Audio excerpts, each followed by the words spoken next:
There is something quietly frustrating about lying in the dark, eyes closed, doing everything right, and still feeling wide awake. Tonight, you are not alone in that. And more than that, tonight, you'll understand exactly why it happens and why your body is not broken. Welcome to Sleepy Mind Science. Wherever you are right now, in bed, under a blanket, perhaps staring at the ceiling, or listening with your eyes already closed, you are exactly where you need to be. We'll trace through 100 sleep science facts about why sleep sometimes resists us. From the ancient clocks ticking inside every cell of your body, to the chemistry of a racing mind, to the quiet doorway your brain opens each night, whether you notice it or not. These quiet journeys into sleep science build a small but growing community of minds seeking rest, one sleepy soul at a time. Sharing this gentle exploration creates a pathway for more restless souls to find their way here and brings us closer to protecting this peaceful space. A soft like, subscribe, or quiet share is always welcome. Now settle in completely. Let your shoulders drop away from your ears. Let your jaw unclench. Just slightly. Just enough. You don't need to memorize any of this. You don't need to hold on to a single word.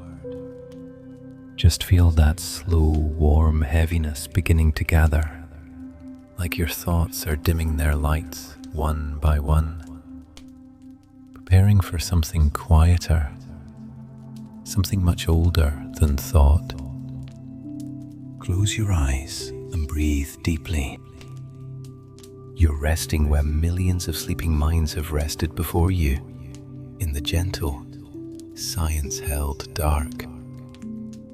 Let your mind soften with the permission that sleep already knows how to find you. And now we begin. Sleep is not a passive state. It is one of the most active and organized processes your brain performs each night. For most of human history, sleep was considered a kind of biological pause, a period of stillness between the real events of waking life. But neuroscience has overturned that idea entirely. During sleep, your brain cycles through distinct stages of electrical activity, each one serving a specific function. Neurons fire in coordinated patterns. Hormones are released in precisely timed waves. Memory is reorganized. Emotion is processed. And the physical architecture of the brain itself is carefully maintained. Sleep is not the absence of living. It is a different mode of it, one that all of waking life depends on completely. And when this intricate system is disrupted, the consequences ripple through every waking hour that follows. The average adult needs between 7 and 9 hours of sleep a night to function at full capacity, and that need cannot be negotiated away. This range comes from decades of research across thousands of participants, consolidated most recently by the American Academy of Sleep Medicine. Below 7 hours, the brain begins to show measurable deficits in attention, working memory, and emotional regulation, even when people report feeling fine. The body compensates in the short term, masking how impaired it has actually become. Chronic short sleep, consistently under 6 hours, is associated with a range of physiological changes that accumulate quietly over time. Understanding this need is the first step toward understanding why the body fights so hard to protect sleep, and why its loss creates so much difficulty. Your brain does not simply switch off when you fall asleep. It redirects its attention entirely inward, activating systems that waking life suppresses. Using neuroimaging tools, researchers have mapped the sleeping brain and found it buzzing with coordinated activity, quite unlike the resting brain. The default mode network, a set of brain regions associated with memory consolidation, internal narrative, and emotional integration, becomes especially active during certain sleep stages. This is distinct from its daytime function, where it largely produces mind-wandering and rumination. At night, it turns to a different kind of work: quiet, systematic, and deeply purposeful. Sleep, in this sense, is not a break from consciousness. It is consciousness turning its attention somewhere deeper. And when sleep won't come, that inward work goes undone. Human sleep is divided into cycles, each lasting approximately 90 minutes, and a full night contains 4 to 6 of these cycles. Each cycle moves through lighter stages of non-REM sleep, descends into deep, slow-wave sleep, and then rises back up toward REM, the stage associated with vivid dreaming. This rhythm is not random. It reflects an underlying oscillation in neural chemistry and electrical activity that your brain returns to again and again throughout the night. Missing even one full cycle, whether from waking too early or sleeping too late, can alter how rested you feel the next day, even if total sleep time seems adequate. The architecture of sleep matters as much as its duration. When difficulty falling asleep delays that first cycle, every subsequent cycle is compressed, and the night's restorative work is diminished accordingly. The deepest stage of sleep, slow wave sleep, is where the most physically restorative processes occur, and it is among the first casualties of disrupted nights. During slow wave sleep, growth hormone is released in its largest nightly pulse. Immune function is consolidated, cellular repair accelerates, the cardiovascular system enters its deepest rest, blood pressure drops, heart rate slows, muscles release tension they have held all day. This is the stage that leaves you feeling genuinely rested when you get enough of it, and deeply depleted when you don't. Slow wave sleep is heaviest in the first half of the night, which is part of why the first few hours of sleep carry such disproportionate restorative weight. Leasing the early part of the night doesn't just shorten sleep, it carves out its most nourishing core. REM sleep, rapid eye movement sleep, is where emotional memory processing happens most intensely, and its loss leaves the emotional residue of the day intact. During REM, the brain replays emotionally significant experiences from the day, but does so in a neurochemical environment that strips away the stress response originally associated with them. Norepinephrine, the neurochemical closely linked to anxiety, drops to near zero during REM sleep. This allows the brain to re-examine difficult experiences without the same threat response that would accompany them while awake. Research from the University of California, Berkeley has described REM sleep as a kind of overnight emotional therapy. Without sufficient REM, difficult memories retain their full emotional charge, leaving people who struggle to sleep not only tired, but often more emotionally raw the following day. The feeling of lying awake, unable to sleep, has a name: sleep onset insomnia, and it is among the most common sleep complaints in the world. Sleep onset insomnia refers specifically to difficulty falling asleep at the beginning of the night, as distinct from waking during the night or waking too early. Estimates from the American Sleep Association suggest that roughly 30% of adults experience symptoms of insomnia at some point, with 10% meeting criteria for chronic insomnia, meaning difficulty sleeping at least 3 nights per week for 3 months or longer.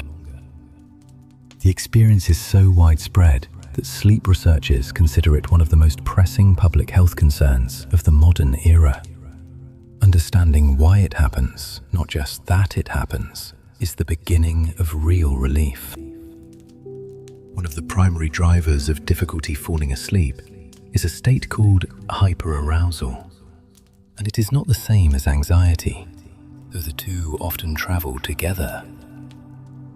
Hyperarousal refers more broadly to a nervous system that is simply running louder than the night requires, a state of readiness that the body has not yet learned to set down.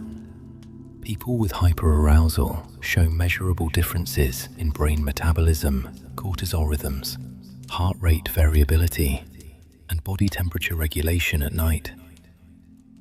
The brain is not malfunctioning. It is doing exactly what it was designed to do, keeping watch, staying ready, monitoring for what might still need attention. It has simply lost the signal that says the watching can stop. Understanding this is not frightening. It is, in its way, a form of kindness toward a nervous system that has been working very hard. Your body temperature plays a crucial role in the transition to sleep, and most people who struggle to fall asleep are entirely unaware of it. To fall asleep, your core body temperature needs to drop by approximately 1 to 2 degrees Fahrenheit. This cooling is not incidental. It is a prerequisite. The drop in temperature signals the brain's sleep centers that the biological conditions for rest are present. Your body accomplishes this primarily by redirecting warm blood from your core toward your hands and feet, which release heat through the skin. This is why warm feet, despite seeming counterintuitive, can actually help you fall asleep faster. The warmth at the extremities is the body's mechanism for cooling the core. When this process is delayed or disrupted, the door to sleep stays closed, not from obstinance, but from biology. The circadian system, your internal biological clock, is the organizing force behind when you feel sleepy and when you feel alert. And its misalignment is one of the most common hidden causes of sleeplessness. This system operates on an approximately 24-hour cycle and is governed by a small cluster of neurons in the hypothalamus called the suprachiasmatic nucleus. This structure receives direct input from specialized cells in the retina that detect light, particularly the short wavelength blue end of the spectrum. When light is present, the circadian clock delays sleep onset and promotes alertness. When darkness falls, it begins the cascade of changes that prepare the body for rest. So yes, the real reason you can't sleep is sometimes not about the mind at all. It may be about light, about timing, about a clock that has simply drifted from the schedule you are asking it to keep. Melatonin is not a sleeping pill. It is a darkness signal, and misunderstanding this distinction contributes to many sleepless nights. Produced by the pineal gland, melatonin does not cause sleep directly. It signals to the brain and body that darkness has arrived, that it is biologically appropriate to begin the transition toward rest. In this way, melatonin is more of a clock hand than an off switch. Supplemental melatonin is most effective for shifting the timing of sleep, for jet lag or circadian misalignment, rather than for treating the hyperarousal that underlies most cases of difficulty falling asleep. Taking a higher dose when sleep won't come does not force the system open. The clock must be ready first. Light exposure in the hours before bed is one of the most reliable suppressors of natural melatonin production, and one of the most overlooked reasons sleep refuses to come.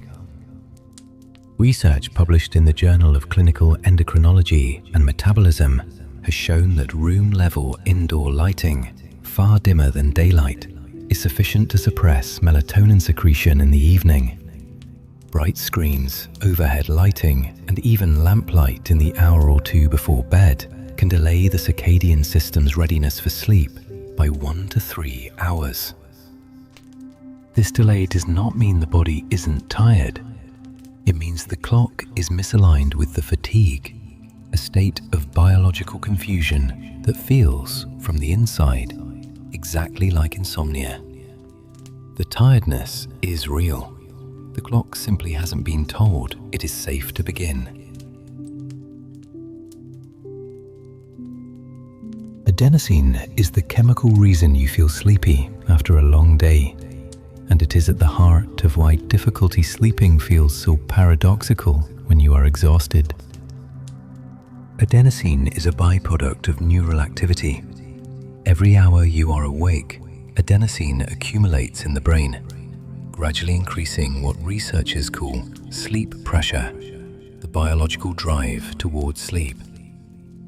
By evening, adenosine levels are high enough to produce the unmistakable heaviness of fatigue.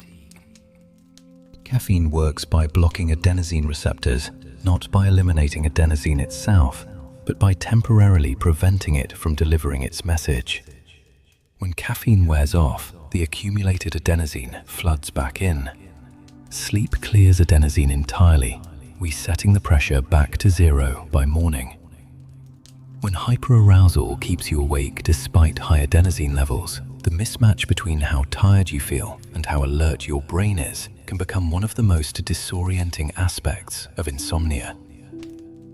The two-process model of sleep regulation describes the interplay between your circadian clock and your sleep pressure as the primary determinants of when you sleep, and disrupting either is enough to unravel a night.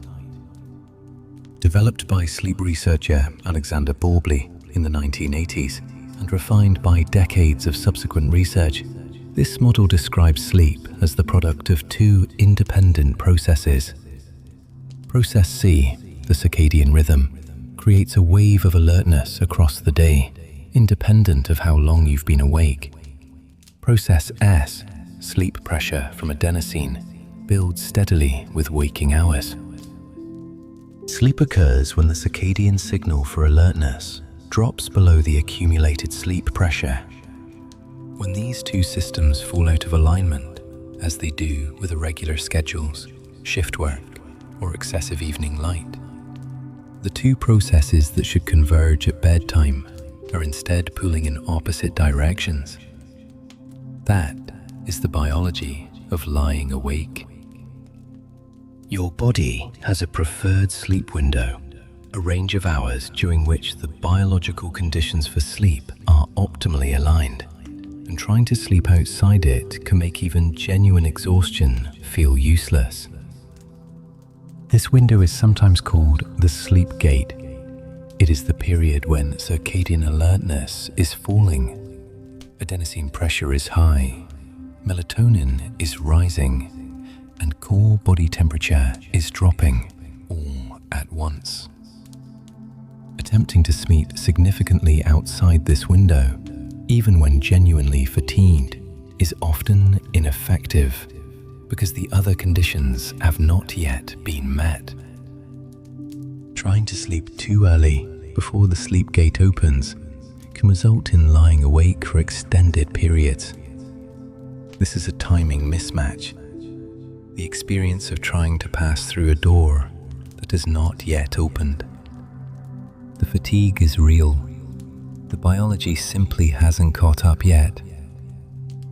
The concept of chronotype describes individual variation in the timing of the circadian clock, and it is more biologically fixed than most people realize.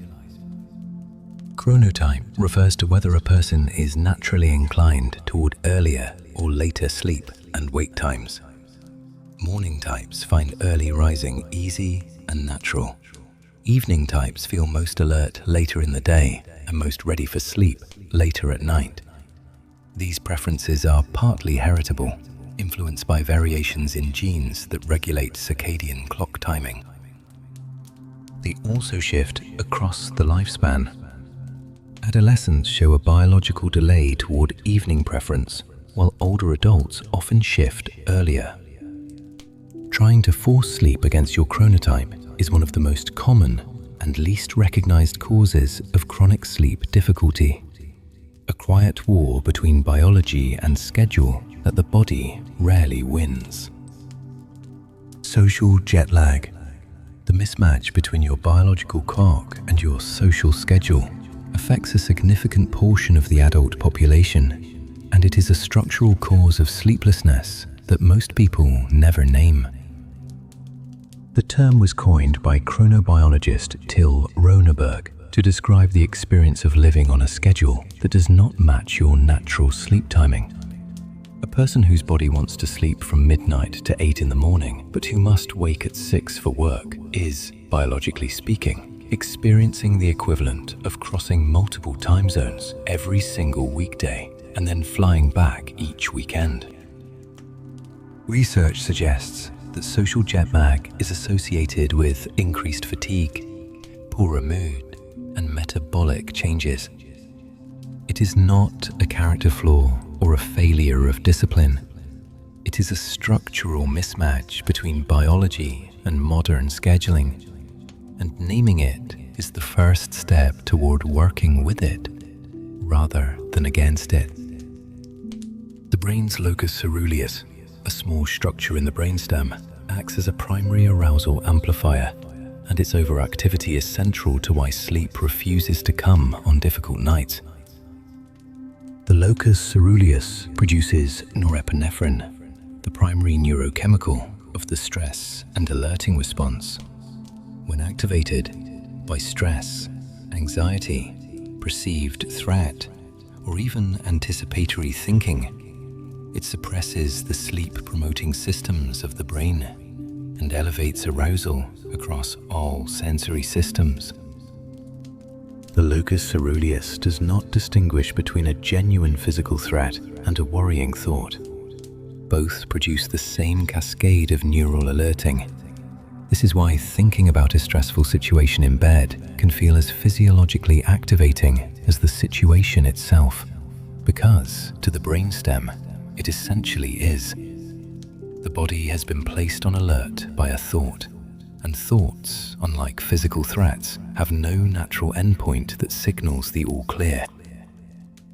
The amygdala, the brain's emotional processing center, shows heightened activity in people who struggle to sleep, particularly in response to stimuli that a well-rested brain would barely notice. In well-rested individuals, the amygdala responds strongly to emotionally significant events and relatively mildly to neutral ones. In sleep-deprived or hyperaroused individuals, this calibration shifts. Neutral events, a sound in the house, a sensation in the body, a random thought, are more likely to trigger an alarm response. This creates a feedback loop in which the difficulty sleeping produces the very neural state that makes sleeping harder. It is a cycle, not a defect. And understanding it as a cycle is one of the first genuinely helpful things you can know about the nights that won't end. Because cycles, unlike defects, can be gently interrupted. The prefrontal cortex, the brain region most associated with rational thinking and emotional regulation, is among the first to be affected by sleep loss, and its impairment makes every subsequent sleepless night harder to manage. Even a single night of poor sleep reduces activity in the prefrontal cortex measurably.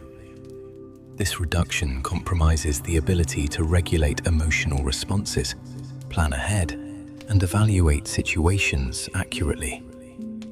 It also reduces the prefrontal cortex's ability to inhibit the amygdala, meaning the emotional brain becomes more reactive precisely when the rational brain is least equipped to manage it.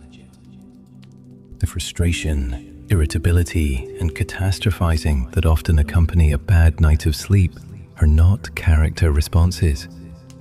They are the predictable neurological consequences of reduced prefrontal function, and they feed directly back into the hyperarousal that makes the next night more difficult. Cortisol, the primary stress hormone, follows a precise daily rhythm, And when this rhythm is disrupted, it becomes one of the most measurable biological fingerprints of chronic sleeplessness. Under normal circumstances, cortisol is lowest in the middle of the night and rises gradually through the early morning hours, reaching its peak shortly after waking. This morning rise plays a role in preparing the body for the demands of the day. In people experiencing chronic stress or insomnia, cortisol levels in the evening are often elevated above normal. The body is still in a state of readiness at a time when it should be winding down. This is a different mechanism from the norepinephrine arousal described earlier, where the locus coeruleus creates moment-to-moment alerting. Elevated evening cortisol creates a sustained hormonal environment that keeps the whole system primed, making the sleep gate much harder to pass through. The glymphatic system, a waste clearance network unique to the brain, operates most efficiently during sleep, and its work is one of the things most quietly lost when sleep becomes difficult. Discovered in 2013 and significantly advanced in subsequent research, the glymphatic system uses cerebrospinal fluid to flush metabolic waste products from the spaces between brain cells. This process is most active during slow-wave sleep, when brain cells actually shrink slightly, increasing the space between them and allowing fluid to flow more freely. Among the substances cleared by this system is beta amyloid, a protein associated with neurodegeneration. This is one of the more quietly profound things that goes undone on the nights that sleep won't come.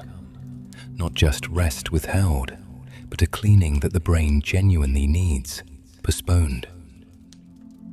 Heart rate variability during sleep provides a window into the autonomic nervous system's state of balance.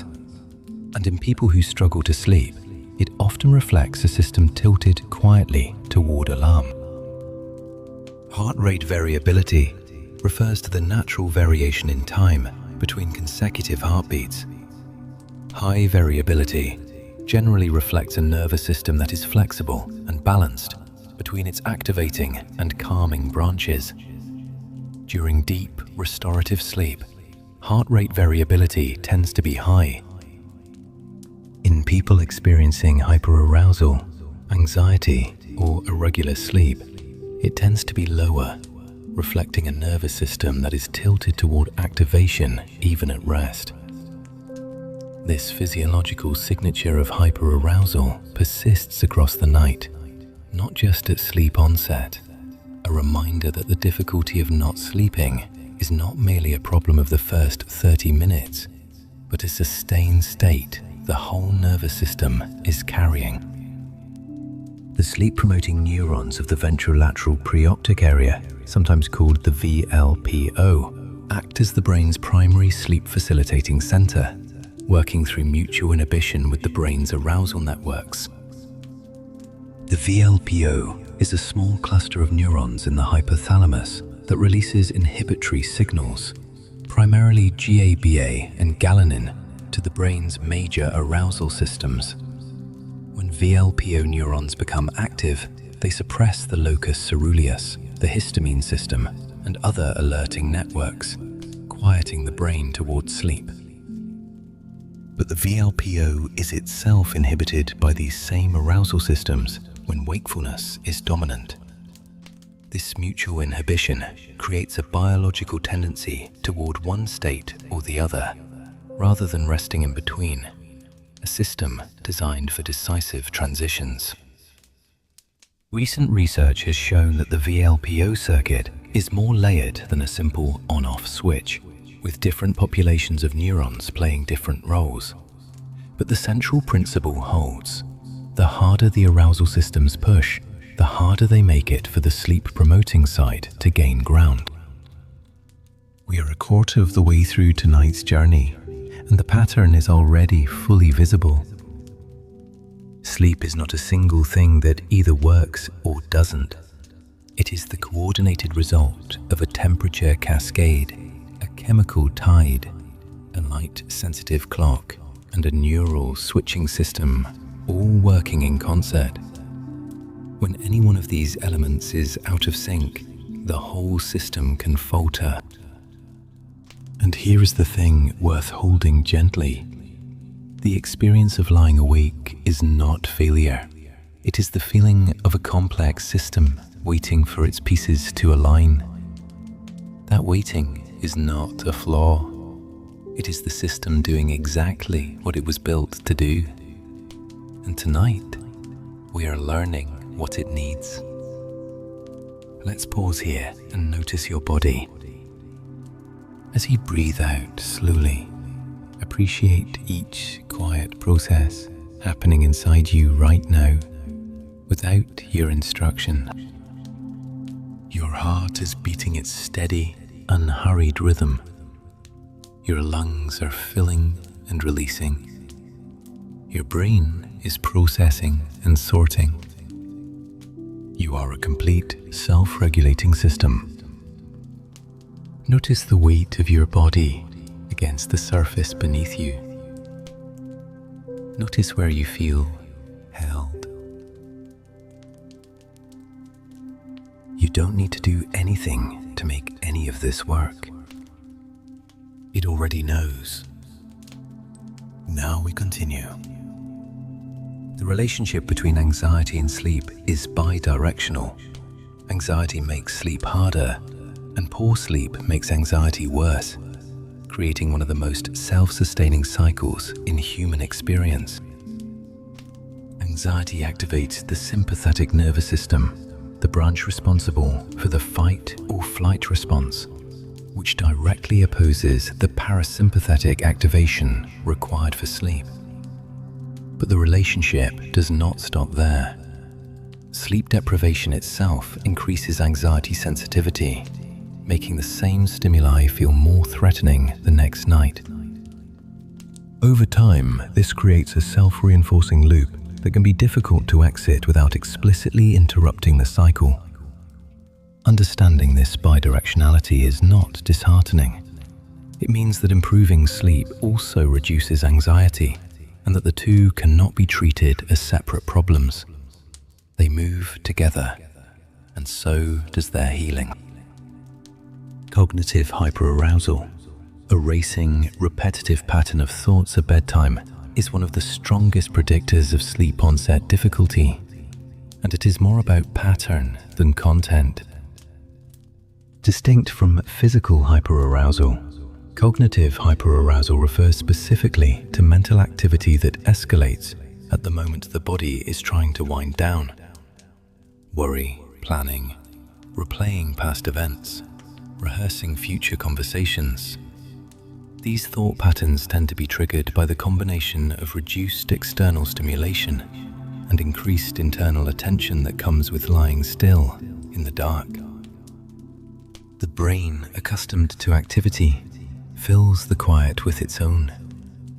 Research consistently shows that the content of pre-sleep cognition is less important than its pattern.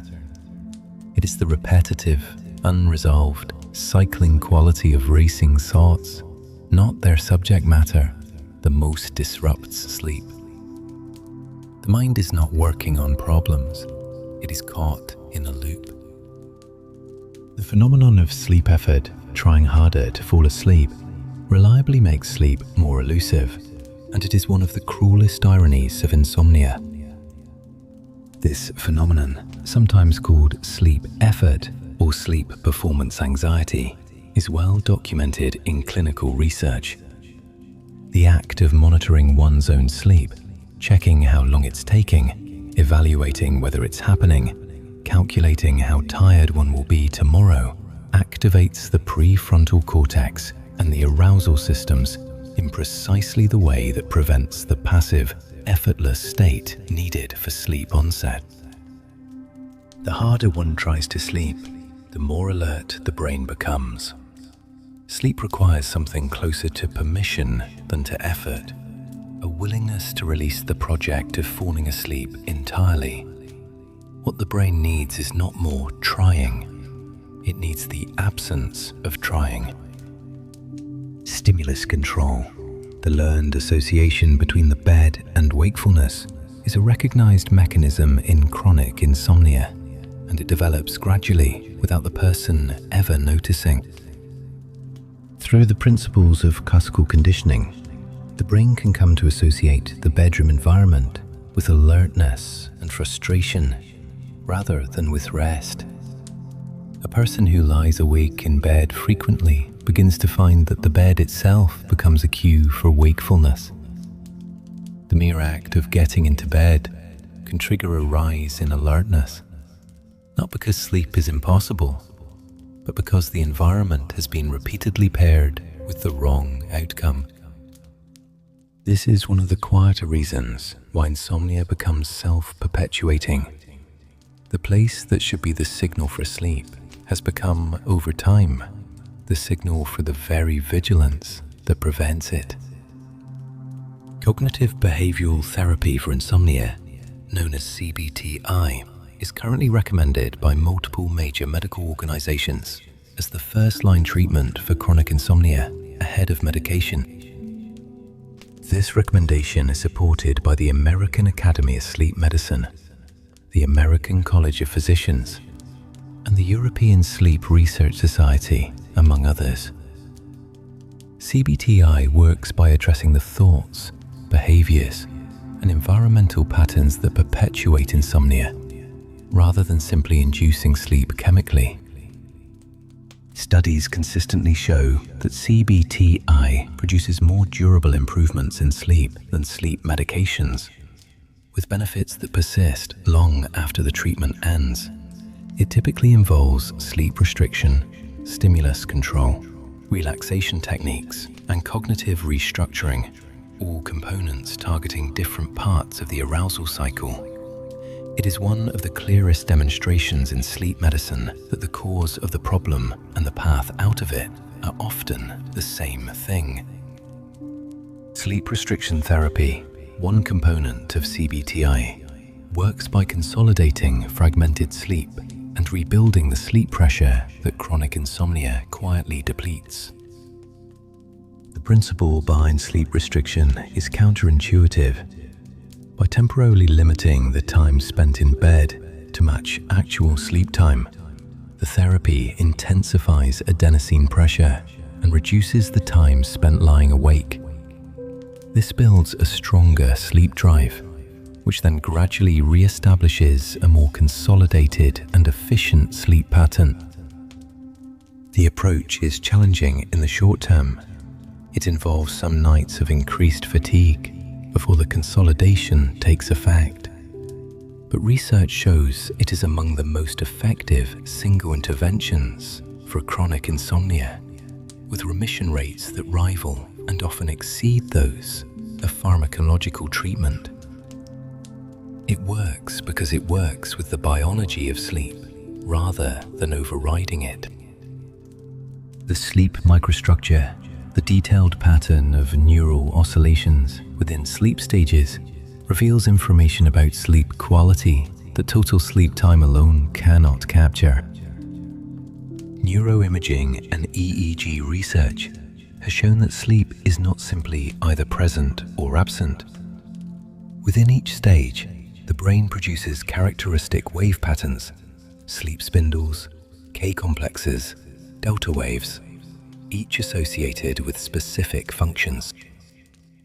Sleep spindles, for example, are short bursts of neural oscillation during stage 2 sleep that appear to play a role in memory consolidation and the suppression of disruptive sensory input during sleep.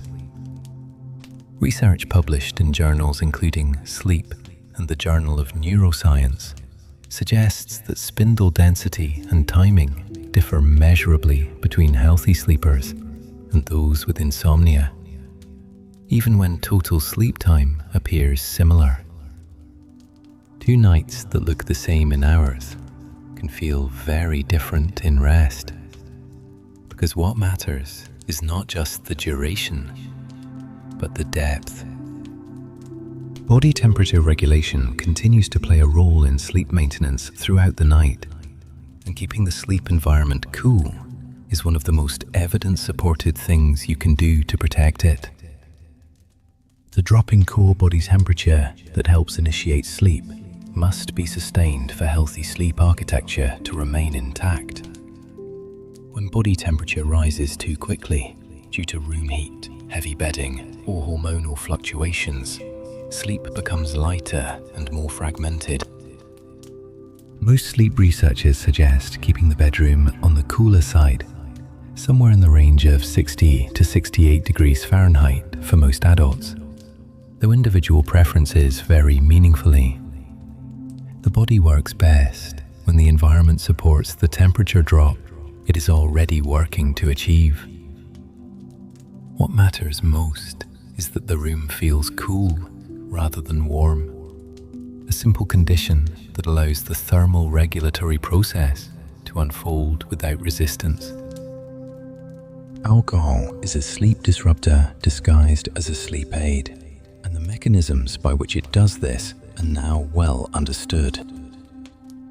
Alcohol accelerates sleep onset and increases slow-wave sleep in the first half of the night, which is why it feels sedating, but it suppresses REM sleep significantly, and its metabolism through the night produces a rebound of alertness in the second half of sleep, fragmenting the latter sleep cycles. Regular use of alcohol to aid sleep creates tolerance to its sedating effects, while the REM suppression and second half fragmentation persist. Over time, this leaves habitual users with lighter, less restorative sleep than they would have without it, and a psychological dependence on alcohol as a sleep cue that further complicates the path back to natural rest. Exercise is one of the most reliably sleep-promoting behavioral interventions available, with effects comparable in some research to pharmacological sleep aids. Regular, moderate aerobic exercise increases slow-wave sleep, reduces the time it takes to fall asleep, and decreases nighttime awakenings. The mechanisms are multiple. Exercise reduces baseline cortisol and sympathetic nervous system activity, promotes adenosine accumulation, and supports the circadian system through its effects on body temperature cycling. The timing of exercise matters less than commonly believed for most people, though very intense exercise close to bedtime may delay sleep onset in some individuals.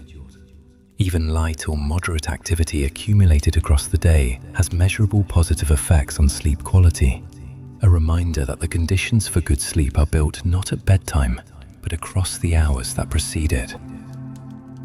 The gut microbiome influences sleep through its bidirectional communication with the brain, a pathway increasingly known as the gut-brain axis, and one of the newer frontiers in understanding why sleep is sometimes disrupted. The gut contains approximately 100 million neurons and produces a remarkable array of neurotransmitters and signaling molecules.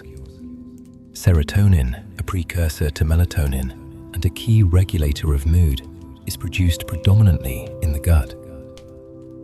Research over the past several years has found associations between gut microbiome composition and sleep quality, sleep duration, and circadian rhythm stability. Disruptions to the microbiome through diet, antibiotics, or stress may have downstream effects on the chemical environment that supports sleep. This is a relatively young area of research, but the evidence is accumulating steadily in the same direction. The road to better sleep runs, in part, through the gut.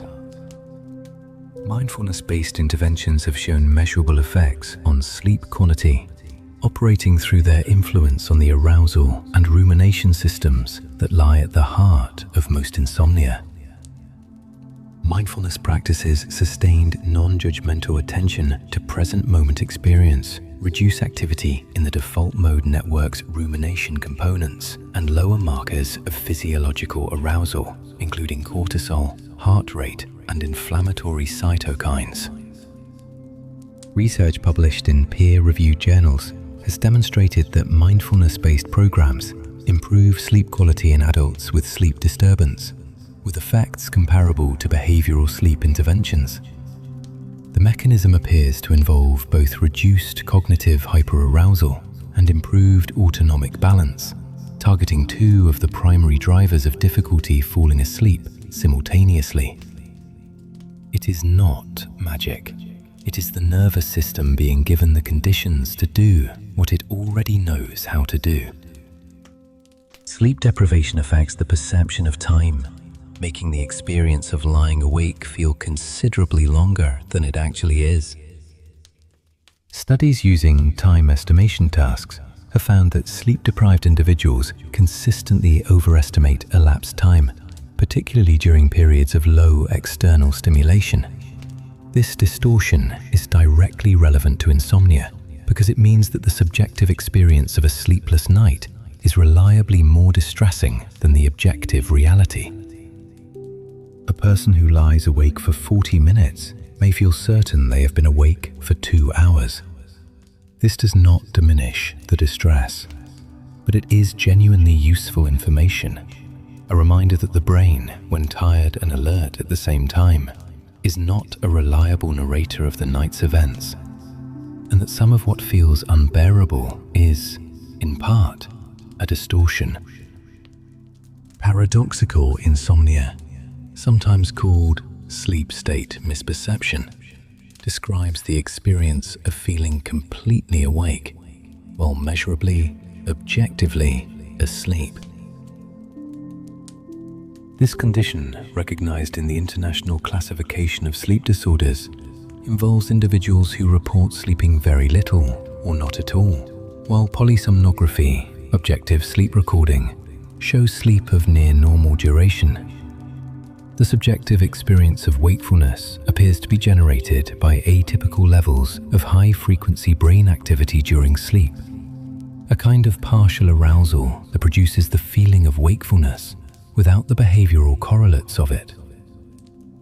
Paradoxical insomnia is more common than often recognized, and research suggests it may account for a significant proportion of cases in which people report profound sleep difficulties without corresponding objective impairment. The suffering is real, but sometimes the night has been kinder than it felt. We are now 40 facts into the journey, and the picture forming is one of extraordinary, interconnected complexity. The real reason sleep is difficult is not one thing. It is a constellation of interacting systems, each one influencing the others. The chemical pressure of adenosine, the circadian timing signal, the thermal regulatory preparation, the autonomic nervous system's state of readiness, the learned associations of the bedroom, the pattern of pre-sleep thought, and the emotional weight of the day just past. Sleep doesn't fail. It waits for conditions, and slowly, quietly, we are learning what those conditions are. Take a slow breath. Notice how your body feels a little heavier now, as if the weight of the day is gradually being set down somewhere outside the room. We're exploring sleep science together, you and every quiet mind listening in the dark right now. No rush, no destination. Just the gentle pool of understanding carrying us forward. Let's continue. The relationship between pain and sleep is deeply reciprocal. Pain disrupts sleep, and poor sleep lowers the pain threshold, making both harder to bear when they arrive together. Research using quantitative sensory testing has shown that sleep deprivation reduces the body's pain tolerance measurably, activates pain processing regions of the brain, and suppresses the endogenous opioid and serotonergic systems that modulate pain naturally. This means that people experiencing chronic pain who also have disrupted sleep are dealing with a compounding problem. The pain makes sleep harder, and the sleep loss makes the pain more intense. Addressing sleep quality in the context of chronic pain management is now increasingly recognized as a clinical priority. The two conditions share a common language, and neither improves easily while the other is left unaddressed. Light therapy. Controlled exposure to bright light in the morning is one of the most effective tools for correcting the circadian misalignment that prevents sleep from arriving at the right time. By exposing the eyes to bright, full-spectrum light within the first hour of waking, light therapy advances the circadian clock and promotes earlier sleep onset that evening. The effect is mediated by the suprachiasmatic nucleus, which receives its strongest entraining signal from morning light. Clinical research supports its use in delayed sleep phase disorder, seasonal affective disorder, and general circadian disruption from shift work or irregular schedules. Even 10 to 30 minutes of outdoor morning light without staring at the sun can have a measurable effect on melatonin timing and evening sleepiness. Light in the morning is, in a very real sense, medicine for the clock. The olfactory system, the sense of smell, has a more direct anatomical connection to the brain's sleep and emotion centers than any other sensory system. And this pathway may explain why certain environments feel more conducive to rest. Unlike other senses, which are routed through the thalamus before reaching higher brain regions, olfactory signals travel directly to the amygdala and hippocampus, structures central to emotional memory and arousal regulation. This anatomical closeness is why certain scents can produce immediate, powerful calming responses. Research on lavender and other aromatic compounds has shown modest but reproducible effects on autonomic nervous system state and subjective sleep quality. These effects are not magic. They are the expected result of a sensory pathway that bypasses the brain's arousal relay and connects directly to its quieting centers. Creating a consistent, calming scent environment in the bedroom may be one of the gentlest ways to retrain the stimulus associations that keep sleep at bay. Sleep hygiene. The set of behavioral and environmental practices that support healthy sleep is neither a checklist nor a guarantee, but a description of what good conditions actually look like. Sleep hygiene does not force sleep. It removes obstacles. Consistent wake times, reduced light exposure in the evening, a cooler bedroom, limited caffeine after midday, a wind-down period before bed. None of these create sleep. They create the conditions in which the biology of sleep can unfold without interference. When the obstacles are removed, the system often takes care of the rest. The challenge is that removing obstacles requires consistency over time, not perfection on any single night, just a quiet, repeated commitment to making the environment a little more hospitable to something the body already knows how to do. Napping, when timed and limited appropriately, does not necessarily undermine nighttime sleep and can restore some of what a difficult night has taken. Research from NASA and the National Sleep Foundation has found that a short nap of 10 to 20 minutes in the early afternoon can improve mood, alertness, and cognitive performance without significantly reducing sleep pressure for the subsequent night. Naps longer than 30 minutes risk entering slow-wave sleep, which produces grogginess upon waking and can reduce adenosine pressure enough to delay nighttime sleep onset. For people with chronic insomnia, napping is often discouraged because it reduces the sleep drive needed to anchor nighttime sleep.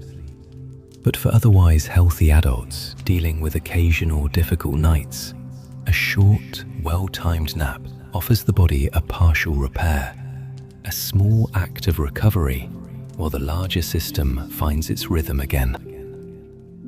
The social isolation associated with disrupted sleep is a less discussed but meaningful dimension of chronic sleeplessness, one that quietly removes some of the most natural support available. Research from the University of California, Berkeley, found that sleep-deprived individuals were rated as more socially unattractive by others and were more likely to withdraw from social engagement themselves. The mechanisms involve increased activation of threat detection regions, reduced activity in social processing areas, and heightened social vigilance. Sleep loss appears to produce a quiet withdrawal from social engagement, and in doing so, it gently removes one of the most natural buffers we have against stress: the simple presence of other people. This withdrawal, in turn, reduces the very connection that might help regulate the nervous system back toward rest. The isolation of sleeplessness is real, and it compounds everything else. The relationship between diet and sleep extends beyond caffeine and alcohol to include the timing and composition of meals, factors that few people associate with lying awake. Eating large meals close to bedtime can delay the core body temperature drop needed for sleep onset by activating the digestive system and increasing metabolic heat production. High glycemic foods consumed in the evening have been associated with shorter sleep duration in some population studies. Conversely, foods naturally high in tryptophan, a precursor to serotonin and melatonin, may provide modest support for sleep onset when consumed in the evening. The overall pattern of evidence points to earlier, lighter evening meals as being broadly supportive of the biological preparation for sleep. The body cannot fully prepare for rest while it is still managing the work of digestion. The experience of waking in the night, middle insomnia, is often driven by different mechanisms than difficulty falling asleep, and understanding the difference can change how you relate to it. While sleep onset insomnia is most commonly associated with hyperarousal and circadian misalignment, nocturnal awakenings are more often linked to the natural lightening of sleep in the second half of the night. Brief arousals that happen normally as the brain transitions between stages, or physiological processes like pain, bladder pressure, or temperature change. Most people wake briefly several times per night without remembering it. It is only when arousal is sufficient to produce full wakefulness, and when the transition back to sleep is blocked by rumination or anxiety, that the waking becomes a problem. The night has not failed. The bridge back to sleep has simply become harder to find in the dark. Emotional processing continues during sleep, and the emotional weight carried from the day actively shapes the architecture of the night, making difficult days and difficult nights deeply connected. Research using EEG has shown that individuals who experience high levels of negative emotion during the day show altered slow wave and REM sleep patterns that night, including increased REM density and reduced sleep spindle activity. This alteration is distinct from the REM processing described earlier, which involves the softening of emotional memory over time. What happens here is different. The emotional content of the day disrupts the structural quality of sleep itself, changing not just what is processed, but how efficiently the processing occurs. Sleep is not separate from emotional life. It is the place where emotional life is metabolized, and when the load is heavy, the metabolism shows it. Halfway through our journey tonight, the answer to the question in our title is becoming clear. The real reason you can't sleep is not a weakness, not a failure, and not a simple thing. It is the intersection of biology and experience, a complex system whose balance can be shifted by light, by temperature, by thought, by habit, by relationship, and by time. The science of sleep is, in many ways, the science of what it means to be human, an organism whose nervous system holds the weight of the day and requires the condition of safety to finally set it down. We have 50 more facts to go, and they go deeper still. Let each breath remind you that time, right now, belongs entirely to you. The day is over. Whatever it held, it is already becoming the past. And this moment, this breath, this quiet, this warmth is unique. There is nothing to manage, nothing to solve. You are floating on the surface of a very still lake, and beneath you, the water is calm all the way down. Now we continue the journey. Sleep is closely linked to identity. The continuity of the self across time depends, in part, on the nightly integration work the sleeping brain quietly performs. Memory consolidation during sleep is not merely the storage of facts, it is the weaving of experience into the narrative fabric of who we are. The hippocampus replays newly encoded memories during sleep, transferring them to the cortex for long-term storage, but not unchanged. It integrates them with existing knowledge, emotional context, and relational meaning. When sleep is chronically disrupted, this integration falters. The events of life accumulate without being fully absorbed. The days begin to feel less connected to one another. Sleep is, among other things, the nightly process of becoming. And when it is withheld, so too is a part of that continuous self. The phenomenon of sleep inertia, the grogginess felt immediately upon waking, reflects the brain's gradual transition from sleep to wakefulness, and its severity is often a signal about which sleep stage the waking interrupted. Sleep inertia is most pronounced when waking from slow wave sleep and can last anywhere from a few minutes to over an hour. It involves reduced prefrontal function, slowed reaction time, and impaired working memory, states that feel subjectively like still being asleep. Understanding sleep inertia is relevant to understanding sleep quantity because it explains why feeling groggy upon waking does not necessarily indicate that sleep was insufficient. It may simply reflect the timing of the waking relative to the sleep cycle. Waking from the wrong stage of a cycle that arrived later than it should have because sleep was delayed by hyperarousal is one of the quieter downstream costs of a difficult night. Noise exposure during sleep, even at levels too low to cause awakening, can fragment sleep architecture and reduce its restorative quality in ways that accumulate across weeks and months. The sleeping brain continues to process auditory input, particularly sounds associated with biological significance. Voices, footsteps, one's own name. Traffic noise, snoring, and environmental sounds can produce transient arousals, brief shifts toward lighter sleep, that do not register as full awakenings, but nonetheless disrupt the continuity of deep sleep. Research in urban populations has associated chronic nighttime noise exposure with reduced slow-wave sleep and elevated stress hormone levels. This is another layer of the answer to why sleep is difficult. Not always internal, not always psychological, but sometimes simply the persistent presence of a world that does not quiet itself when we try to.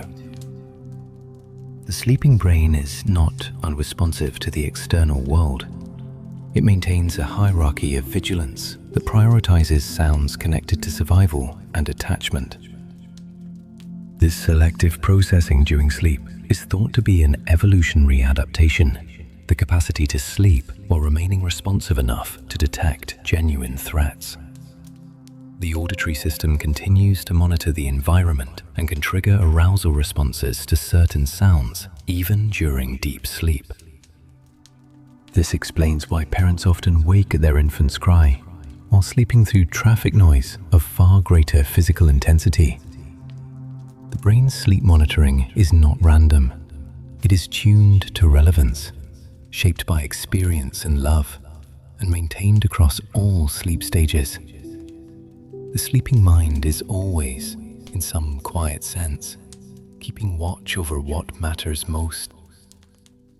The long-term effects of chronic sleep restriction differ from the acute effects of total sleep deprivation, and in some ways are more insidious because they hide themselves so effectively.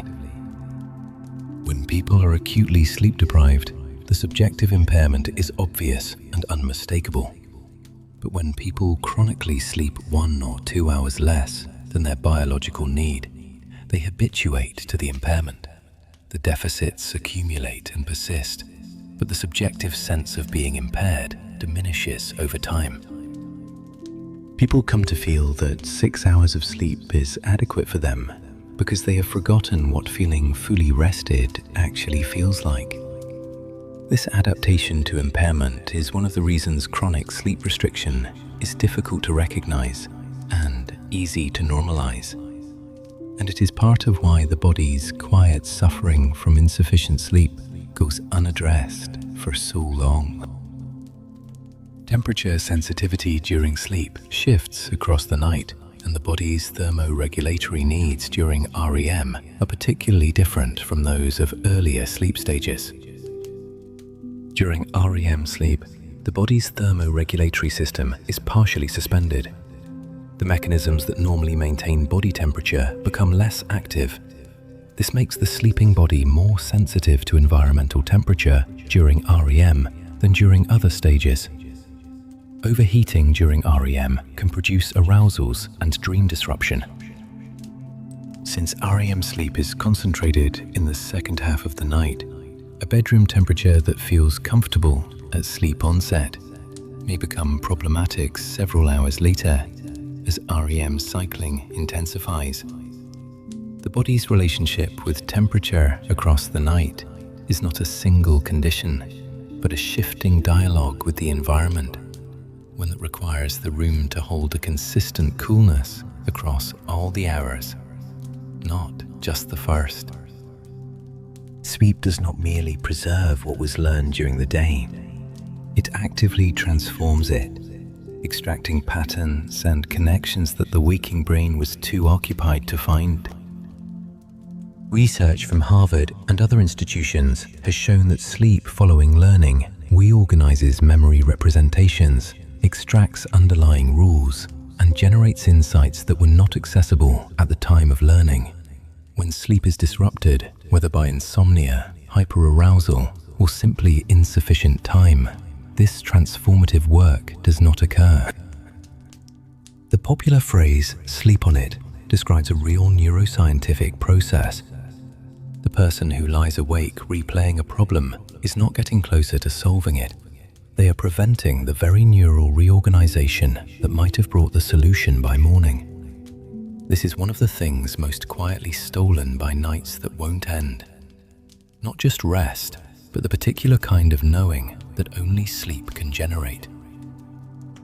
Inflammation and sleep have a bidirectional relationship.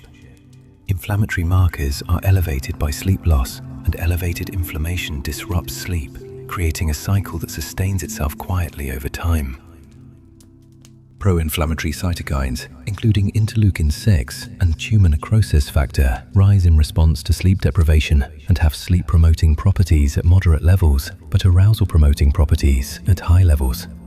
This creates a feedback loop. Sleep loss elevates inflammation. Elevated inflammation disrupts sleep architecture, and the resulting poorer sleep allows inflammation to rise further. Chronic low-grade inflammation, increasingly recognized as a factor in a wide range of health conditions, may both result from and contribute to the chronic sleep disruption experienced by a significant portion of the adult population.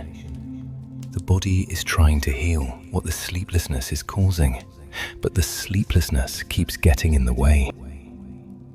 The pineal gland, the small pinecone-shaped structure that produces melatonin, has fascinated philosophers and scientists for centuries, and its elegant function reflects something quietly beautiful about how the body keeps time.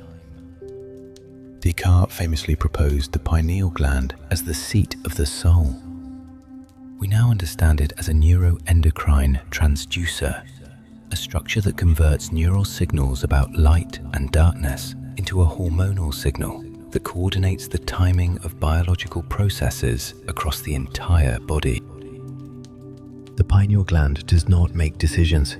It does not generate consciousness, but its precise rhythmic output, melatonin released in the dark, suppressed by light, is one of the most elegantly timed signals in mammalian biology. It is the body's way of saying, the light is gone, you can begin to prepare. When artificial light interferes with that signal, it is not merely a minor inconvenience. It is the disruption of the body's most ancient timekeeping. Dreaming serves purposes beyond memory consolidation, including emotional simulation and the processing of unresolved experience. And its absence, when sleep is disrupted, leaves certain kinds of internal work undone. The threat simulation theory proposes that one function of dreaming is to simulate challenging situations and rehearse responses to them. A kind of biological preparation for what waking life might bring. Whether or not this is the primary function of dreaming, research consistently shows that the emotional content of dreams tracks the emotional preoccupations of waking life. Successful emotional processing during dreams is associated with improved mood and reduced distress the following day. When insomnia curtails REM sleep night after night, this nightly rehearsal and resolution is repeatedly interrupted. The emotional life does not stop. It simply accumulates unprocessed, waiting for the sleep that would have helped it move. Certain genetic variants affect how long people can function on restricted sleep, but no one is truly immune to the effects of sleep loss. And the belief that you are one of the few who needs less is almost always incorrect. A small number of individuals carry mutations in genes such as DEC2 that allow them to function on approximately 6 hours of sleep without apparent deficit. These natural short sleepers, estimated to represent less than 3% of the population, have genuine biological differences. However, they are frequently and incorrectly used as cultural permission for the rest of the population to sleep less. For the vast majority of people, the belief that they can function optimally on 6 hours or less is a habituated misperception rather than a genetic reality. One of the most common and costly myths in modern life. The default mode network, the brain's baseline activity during rest, is closely related to the systems involved in rumination and pre-sleep cognitive arousal, which is why quieting the mind at bedtime is genuinely harder than it sounds. The default mode network is the activity the brain returns to when not engaged in externally directed tasks. Portions of this network overlap with regions active in self-referential thinking, autobiographical memory retrieval, and future-oriented worry. When people lie down to sleep, the withdrawal of external demands allows the default mode network to become dominant. And for some, this is precisely where the cascade of pre-sleep rumination begins. The brain, released from the day's tasks, turns to unfinished business. Practices that gently redirect attention toward the body, the breath, or external sensory experience may work partly by reducing this default mode dominance at the moment when it is most disruptive to rest. Sleep architecture changes across the lifespan in predictable ways. and what is normal at one age can feel alarming when it begins to shift. Which is why understanding these changes is part of sleeping more peacefully with them. Infants spend up to 50% of their sleep in REM.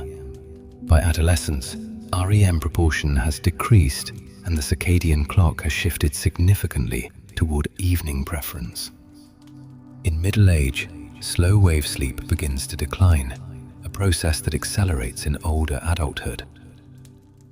Older adults spend less time in deep sleep, have more fragmented sleep, and tend toward earlier circadian timing. These changes are biological, not failures, but they do mean that the experience of sleep across a lifetime is not static, and that the causes of sleep difficulty at different life stages require different framings, different expectations, and different kinds of patience. Women experience a higher lifetime prevalence of insomnia than men, a well-documented difference with multiple contributing biological and social factors that deserve to be understood rather than dismissed. Research consistently finds that women are approximately 1.5 times more likely than men to report insomnia symptoms. Contributing factors include hormonal fluctuations across the menstrual cycle and through menopause, both of which affect the thermoregulatory, circadian, and arousal systems involved in sleep. Pregnancy and postpartum periods introduce their own distinct sleep challenges. Higher rates of anxiety, greater tendency toward nighttime rumination, and increased caregiving responsibilities also contribute. The gender difference in insomnia is real, documented, and multifactorial, not simply a difference in willingness to report difficulty, but a reflection of real biological and social complexity. Technology use before bed is not a monolithic risk. The type of engagement matters as much as the blue light exposure, and the two work through different pathways to disrupt sleep. While the blue light emitted by screens suppresses melatonin, research published in recent years has suggested that the psychological nature of the engagement, whether it is passive, active, stressful, or calming, may have effects on pre-sleep arousal independent of light. Cognitively activating or emotionally stimulating content increases arousal through the same neural pathways that daytime stress does. Passive, low-stimulation viewing may have a smaller arousal effect. The advice to avoid screens before bed is therefore partly about light, but substantially about what the screen is asking the brain to do, and whether that asking is compatible with the quiet that sleep requires. Sleep plays a central role in immune memory, the process by which the body learns to recognize and respond to threats it has encountered before. And its disruption quietly diminishes this protection. Research over the past decade has shown that sleep after vaccination enhances the immune response and improves the long-term retention of immune memory. During sleep, particularly slow-wave sleep, immune cells and hormone signals involved in immune memory consolidation are at their most active. Sleep deprivation in the days following a vaccination has been shown to reduce antibody levels significantly. This finding has shifted perspectives in immunology toward viewing sleep as an active participant in immune function, not merely a passive rest state. When sleep is difficult night after night, the body's capacity to remember what it has learned about the world is diminished, not metaphorically, but measurably. The phenomenon of microsleep, brief involuntary episodes lasting only a few seconds, occurs in sleep-deprived individuals even during waking activity, and reveals just how relentlessly the body pursues the sleep it is being denied. Microsleeps are detectable on EEG as brief bursts of sleep-like brain activity. They occur without the person's awareness and represent the brain's attempt to satisfy sleep pressure by stealing small windows of unconsciousness during waking. They are most dangerous during tasks requiring continuous attention, driving, operating machinery, because they remove vigilance entirely for the seconds they occur. But they are also one of the most compelling physiological arguments that the brain's need for sleep cannot be indefinitely overridden by will alone. The body does not simply accept deprivation. It finds the gaps and sleeps in them, however briefly, however incompletely. The smell of a sleeping partner's clothing has been shown in research to reduce cortisol and improve sleep quality. Evidence for the physiological reality of attachment's effect on the nervous system, and one of the quieter reasons why loneliness and sleeplessness so often arrive together. A study from the University of British Columbia found that exposure to a romantic partner's scent reduced cortisol levels and improved subjective sleep quality, even in the partner's absence. This effect appears to operate through the olfactory pathway's direct connection to the amygdala and the autonomic nervous system's calming branch. The finding is a reminder that sleep is not only a biological event, but a deeply social one, embedded in the neural architecture of attachment and safety that shapes the nervous system from earliest life. The conditions for sleep are not only environmental, they are relational. Sleep deprivation impairs moral judgment, affecting the capacity to reason about ethical situations in ways that persist beneath the surface of normal conversation and decision-making.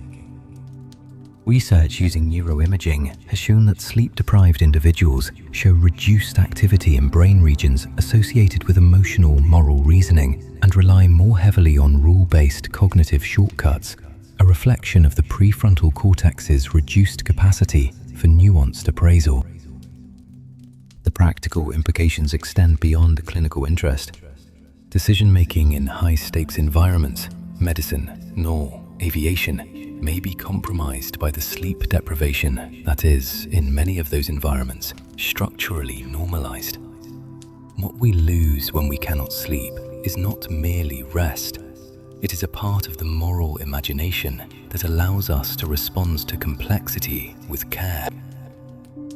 Traces of unihemispheric sleep, the capacity to rest one brain hemisphere while the other remains vigilant, appear in humans during the first night in an unfamiliar environment, and may explain why sleep in a new place so often feels lighter and less restorative.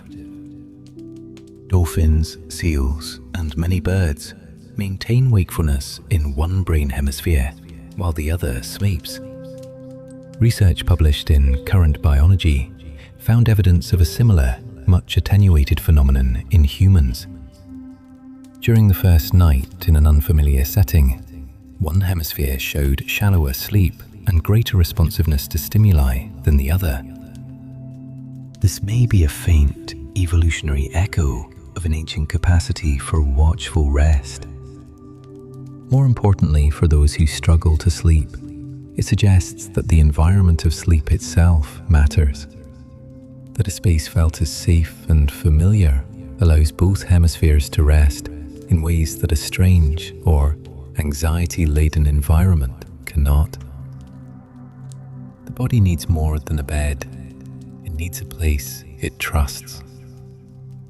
The hypnagogic state, the transitional zone between wakefulness and sleep, is associated with loosened associative thinking, and its disruption is one of the subtler losses of nights that take too long to begin. The hypnagogic state involves a loosening of the inhibitory control that governs conscious thought. Metaphors emerge unbidden, unusual connections form. Thomas Edison famously tried to capture this state by napping in a chair with metal balls in his hands, which would drop and wake him at the edge of sleep. Recent research from MIT has supported the creative potential of this transitional state. But for people whose sleep onset is repeatedly delayed by hyperarousal, this threshold is either rushed past in exhaustion or never reached at all. The hypnagogic state is not merely interesting, it is a doorway that difficult nights keep closing before it can fully open. Research on moonlight and sleep suggests that even ancient environmental light cues may subtly disrupt the delicate conditions sleep requires, and that our sensitivity to light is older and deeper than we realize.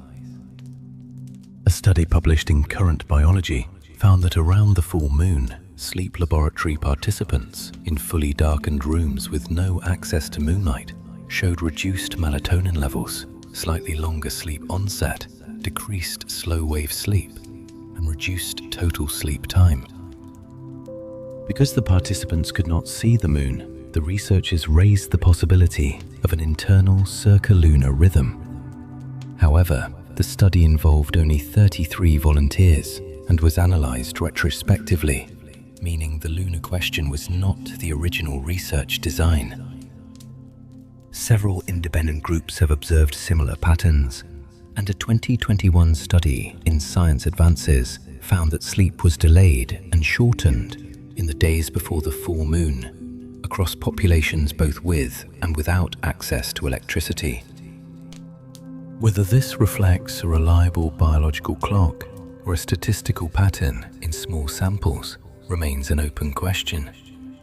But it is a reminder of something the body has always known. The conditions for sleep are subtle, ancient, and easily disturbed by light in any form, from any source. The human sleep system evolved in the context of biphasic sleep, 2 sleep periods per day, and understanding this may reframe the experience of waking in the middle of the night as something closer to natural than to failure. Historian Roger E. Kirch's research into pre-industrial sleep records revealed that before artificial lighting became widespread, many Europeans slept in 2 distinct periods, separated by an hour or 2 of quiet wakefulness in the middle of the night. This first sleep and second sleep pattern appears in literature, court records, and medical texts across centuries. Modern sleep research has found that under conditions of natural light cycling, some participants naturally adopt a biphasic pattern. This does not mean nighttime waking is ideal or comfortable, but it does mean that for some people, the experience of waking at 2 in the morning is not a sign of a broken system. It may be the oldest sleep pattern the body knows. Acceptance-based approaches to insomnia, rooted in acceptance and commitment therapy, show promise in reducing sleep-related distress by changing the relationship to wakefulness rather than fighting it. A significant component of chronic insomnia is not the wakefulness itself, but the distress and struggle around the wakefulness. ACT-based approaches encourage individuals to reduce the fight against not sleeping, to allow wakefulness to be present without catastrophizing it, while still maintaining the behavioral practices that support sleep. Early research suggests that reducing sleep-related anxiety and experiential avoidance produces meaningful improvements in sleep quality and daytime functioning, even when objective sleep time changes only modestly. The suffering of insomnia and the fact of insomnia, it turns out, can be at least partially separated. And the separation begins with permission, the same permission that sleep itself requires. 3/4 of the way through tonight's journey, the shape of the answer is fully and quietly visible. The real reason sleep is difficult is not one thing. It is the accumulated sensitivity of an ancient, exquisitely calibrated system, meeting the conditions of modern life. A system that evolved in darkness, silence, coolness, and safety, encountering electric light, chronic stress, social complexity, and the expectation that rest will happen on demand. Sleep asks for conditions. It asks for safety. It asks for the absence of effort. And knowing that, truly knowing it, is already one of the gentlest things you can give yourself tonight. You may be feeling tired now. That's completely fine. Breathe slowly. Feel the rhythm. Your heart beats without asking. Your lungs expand and return. Your cells repair in the dark. You are like the tide that doesn't fight the moon. You don't need to hold on to anything right now. Let everything continue in its own time. We're almost there now. Sleep is, among many other things, the brain's nightly act of metabolic forgiveness, the period in which the chemical weight of the day is processed, cleared, and gently set down by systems that work best in the dark and the quiet. The glymphatic system, the consolidation processes, the hormonal recalibration, all of them require the absence of waking demands. They do not ask you to participate, they only ask for the space to work. Every night, regardless of how difficult the getting there was, something in you is already beginning this work, already clearing, already preparing. The night is not only what it felt like from the inside. Writing down worries before bed, a technique sometimes called expressive writing or a worry journal, has been shown in controlled research to reduce pre-sleep cognitive arousal and shorten the time it takes to fall asleep. The act of writing externalizes the contents of the ruminating mind, moving looping thoughts out of the neural circuits that cycle them and onto a page where they can be seen, acknowledged, and set aside. Studies have found that even brief pre-sleep writing reduces the intrusive quality of worry during the transition to sleep. The thoughts do not disappear, but they no longer need to be held quite so tightly. The page can hold them for the night instead. Your nervous system does not require perfect sleep to begin healing. Even partial, imperfect sleep initiates the restorative processes the body is always trying to complete. The biology of recovery does not wait for ideal conditions. It works with whatever is available. Slow wave sleep, even in shortened form, still releases growth hormone. Even fragmented REM still processes some emotional content. The brain does not refuse to repair because the night was difficult. It repairs as much as it can, with what it has. A night that felt like no sleep at all may have given the body more than it seemed. The body is persistent in its care of itself, far more so than the mind gives it credit for. The body's immune system is most active during the nighttime hours, not by coincidence, but by design, timed to the same circadian rhythms that govern sleep itself. Pro-inflammatory signaling peaks during the early nighttime hours, and the production of cytokines, T cells, and other immune components is synchronized with the sleep cycle. This coordination means that disrupting sleep does not merely interrupt rest, it interrupts the body's scheduled maintenance of its own defenses. Sleep and immune function are not merely correlated, they are jointly scheduled. The night is when the body attends to both the mind and its own protection, simultaneously and without complaint. Gratitude practice before sleep. Taking a few minutes to note what went well during the day has been associated with reduced pre-sleep worry and increased positive affect at bedtime. Research published in peer-reviewed journals has found that people who engage in brief pre-sleep gratitude practices fall asleep faster and report higher sleep quality than those who do not. The mechanism appears to involve a gentle redirection of the default mode network away from threat-based rumination and toward a different kind of internal inventory, one that does not raise the alarm. It is a small shift, and it does not cure insomnia, but it changes what the mind is doing in the minutes before sleep, and those minutes matter more than most people realize. The sleeping brain processes the names and voices of loved ones, even in deep sleep. A reminder that the social brain does not fully power down, and that attachment and belonging remain woven into the biology of rest. Studies have shown that hearing one's own name or the voice of a deeply familiar person can alter brain activity and arousal thresholds during sleep in ways that neutral sounds cannot. This selective processing is thought to reflect the brain's ongoing monitoring of the social environment, a vigilance shaped by evolution and deepened by individual attachment. The sleeping mind is not sealed off from the world. It keeps one quiet thread of connection running all night long to the people and presences that matter most. Slow, rhythmic breathing, approximately 6 breath cycles per minute, activates the vagus nerve and shifts the autonomic nervous system toward its calming, rest-promoting branch, creating one of the most direct biological pathways into the conditions that sleep requires.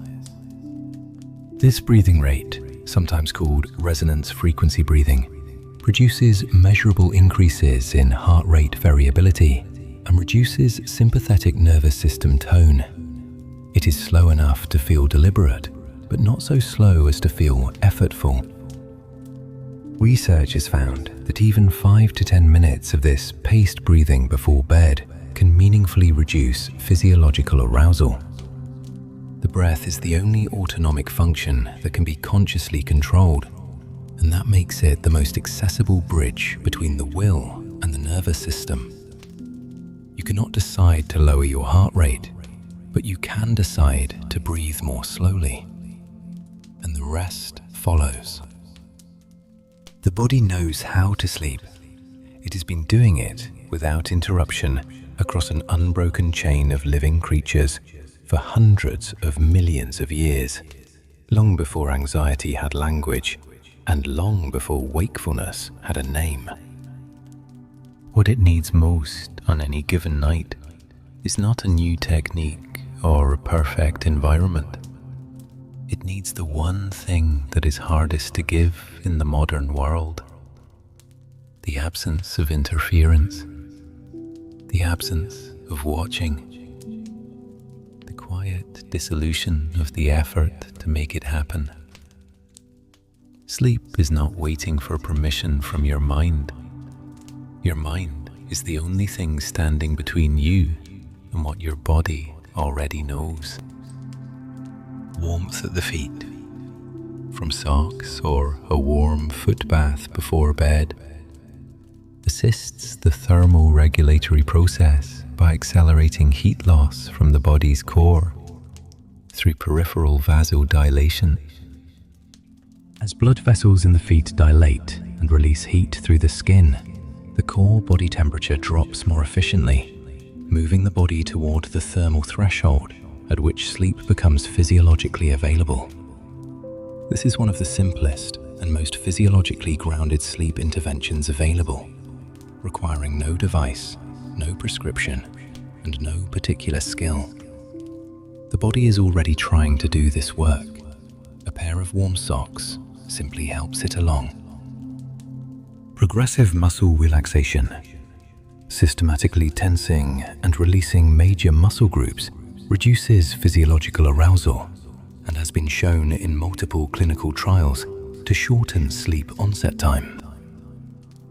The technique works by first deepening the tension that the muscles are already holding, making it conscious, deliberate, and therefore releasable, and then allowing that tension to dissolve completely.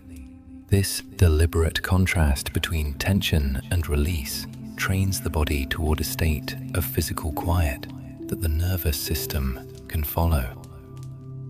Studies consistently find that regular practice reduces sleep onset latency and subjective sleep disturbance.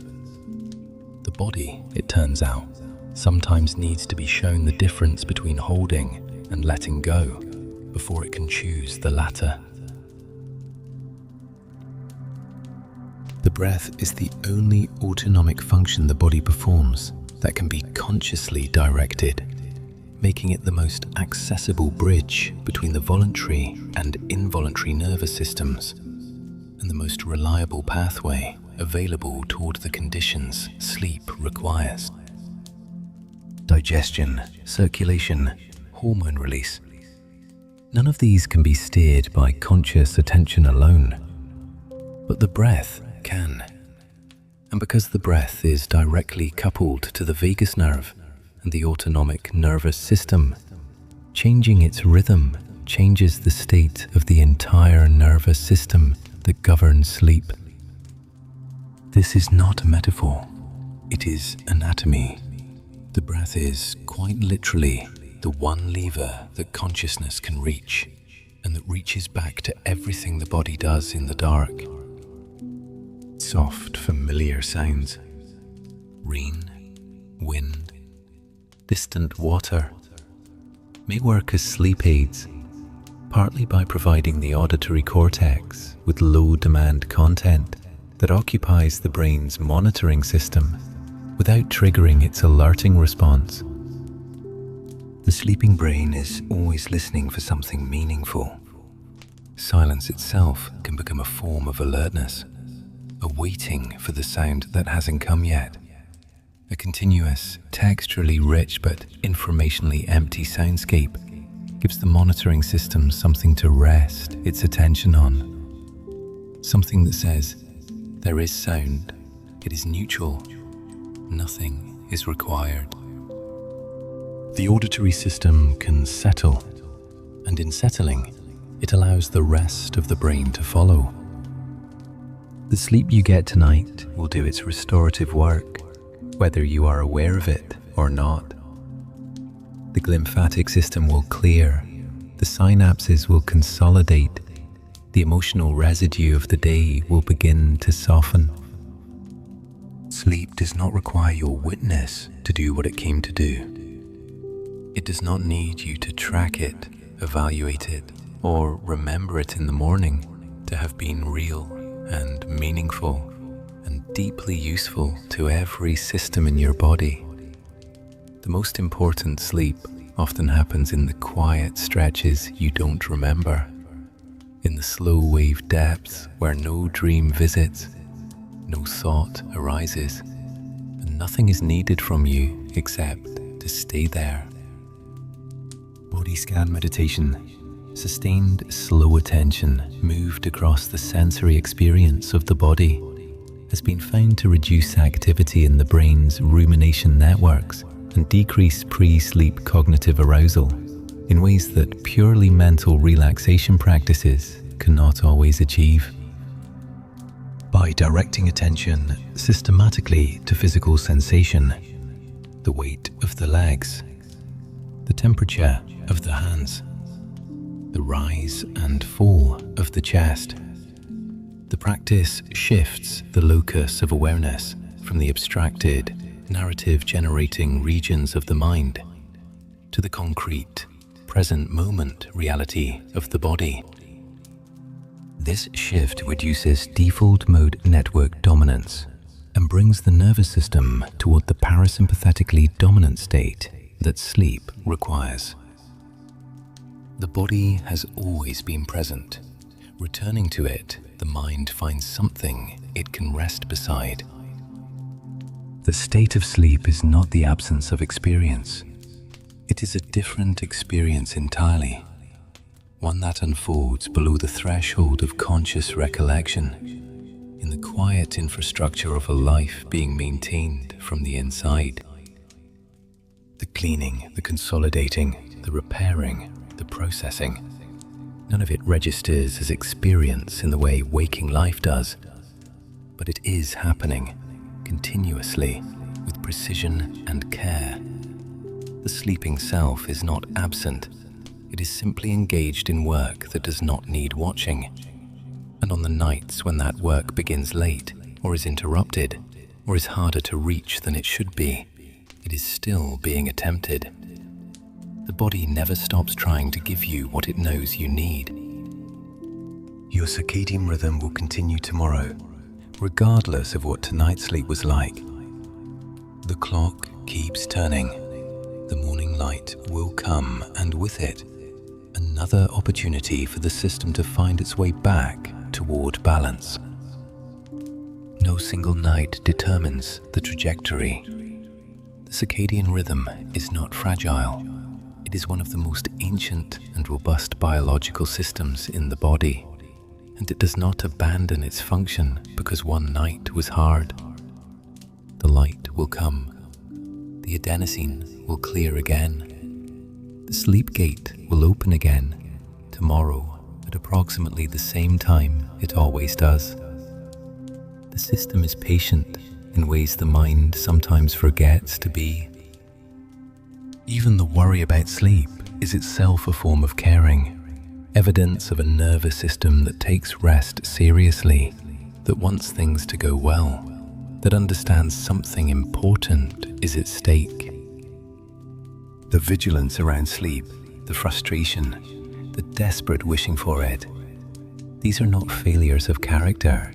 They are the expression of a system that values something deeply and is distressed when it cannot provide it. That distress deserves gentleness rather than judgment. The person lying awake, worrying about sleep is not weak. They are a caring nervous system, doing its imperfect best in conditions that were not designed for rest. The hypothalamus, the small ancient structure at the brain center, coordinates temperature, hormones, hunger, thirst, circadian rhythm, and sleep in a continuous, simultaneous orchestration that has been running without pause since long before language existed. It does not think, it does not deliberate, it simply coordinates cycle after cycle, day after night, one breath at a time, with a precision and dedication that no waking system can match. When sleep is difficult, the hypothalamus is still working, adjusting, compensating, waiting for the conditions that will allow it to do what it has always done. It is not giving up. It is still, quietly, at work on your behalf. Every sleeping body in the world tonight is doing the same quiet work, clearing, consolidating, repairing, dreaming, slowly preparing for another day of being alive. That is not a small thing. Across every time zone, in every language, in every kind of bed and on every kind of night, the same biology is running. The same slow waves are moving through the same ancient structures. You are not alone in this. You are part of an enormous, invisible, simultaneous act of restoration. One that has been happening every night for as long as there have been human beings lying down in the dark, hoping for rest. The last of our 100 facts is simply this. Sleep is not something you earn. It is something you allow. And the conditions for allowing it are already inside you, patient, practiced, and always ready to begin again. The real reason sleep is sometimes difficult is not a permanent condition. It is a mismatch between what the body needs and what the world provides. Between the signal the clock is sending and the signal the light is sending back. Between the safety the nervous system is waiting for and the vigilance it cannot quite set down. These mismatches can be understood. They can be gently, gradually addressed. And on the nights when they cannot, the body goes on trying anyway, as it always has, as it always will. And so, our quiet journey through the science of sleep comes gently to a close. We began with the suprachiasmatic nucleus, that small cluster of neurons in the hypothalamus, counting the hours in the dark. And we followed adenosine as it accumulated through your waking hours, building the quiet pressure that the body has been carrying toward tonight. We traced the cooling of the body that opens the door, and the norepinephrine that rises to close it. We walked through the learned vigilance of the bedroom, the racing thoughts that filled the quiet, and the ancient flip-flop of a system designed for decisive rest that sometimes simply can't find its footing. And we discovered along the way that the real reason sleep is sometimes hard is not a failure of the body, but a meeting of a very old system with a very complicated world. Sleep reminds us that the body is not a machine to be operated. It is a living system that requires certain conditions to do what it already knows how to do. Much of the most important work of a human life happens in silence, in the dark, without witness, below the level of thought. The body does not ask for gratitude for this work. It simply does it, night after night, returning to the same door, waiting for it to open. By pausing to understand that, really understand it, we give it something it rarely receives: permission. In these final minutes, take the deepest breath you can, as deep as possible. Think about unity of every sweeping mind tonight, every cell repairing in the dark, every dreaming brain finding its way through what the day left behind. You are not separate from that. You are part of it. Think about the consciousness that asked tonight why sleep is so difficult, and the same consciousness right now softening its grip on the question. Let your entire being dissolve into the quiet that is already here, into the space between thought and sleep, when nothing is required and everything is permitted. Prepare for deep sleep, no boundaries left, only peace. If this gentle exploration of sleep science helped quiet something in you tonight, brought a little more understanding to a night that is sometimes felt very long, perhaps pass it softly to someone else who is lying awake in the dark somewhere, looking for the same thing you were looking for. A gentle share, a quiet subscribe. It may be exactly what another restless mind needs to finally find its way here. One quiet tap, one sleepy soul at a time. But there is nothing to do now. Nothing at all. The arousal systems that have been running all day are still unfolding right now, without your effort, without your witness. You don't need to hold any of this. It was never yours to carry. You have traveled inward tonight, through the architecture of sleep, through the chemistry of rest, through the ancient and elegant machinery that your body carries without your asking, tending to you in ways you will never fully see. You can let your breathing deepen. Let your body feel heavier, as if the patient, ancient weight of your own biology is gently, finally holding you still, and is simply here. If sleep comes, let it carry you the way adenosine pressure carries the body toward rest.